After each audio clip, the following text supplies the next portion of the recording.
Why is it that you can spend an entire weekend doing absolutely nothing and still wake up on Monday completely drained? We tend to define rest as simply the absence of physical labor.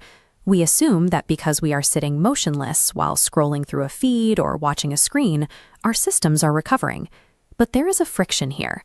While your muscles are static, your brain is actually running a marathon of intense, frantic information processing. This default mode of relaxing is biologically flawed. It often leaves the nervous system more depleted than when the weekend began. The problem stems from a state of autonomic high alert.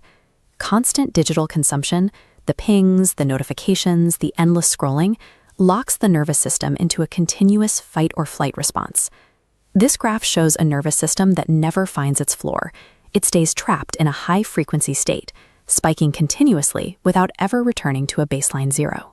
When this happens, your spatial attention fractures. You begin to leak significant amounts of cognitive energy because the brain is forced to stay vigilant against a stream of trivial data.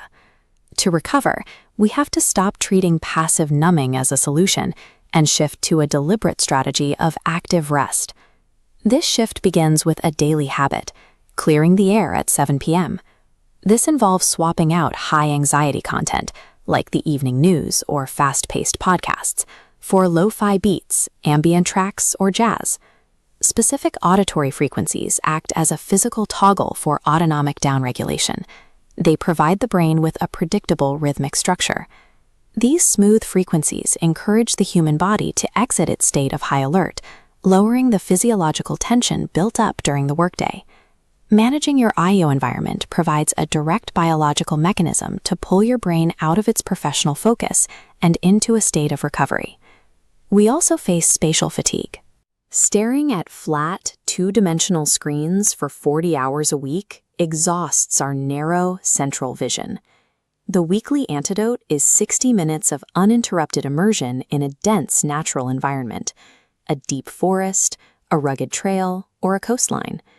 In these spaces, the visual complexity is overwhelming in a way that screens can't replicate. This environment forces the brain to disengage its hyper-focused central vision and triggers broad peripheral awareness instead. Expanding your spatial awareness is the precise mechanism that clears the psychological fog accumulated after a week of screen-based work. Finally, we have to address cognitive ruts.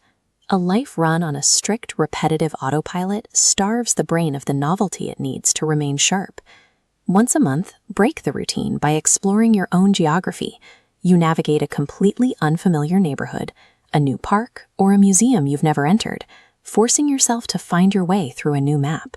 Navigating novel environments requires the brain to build new internal models.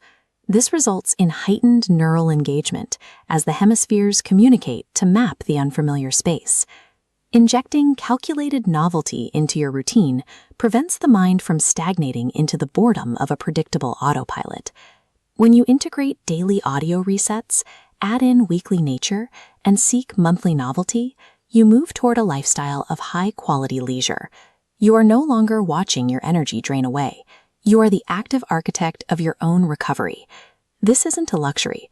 High-quality leisure is the biological maintenance required to expand your capacity for everything else you do. Do not wait for the weekend to start the process. Take control tonight at 7 p.m. Shut off the noise and start reclaiming your mind.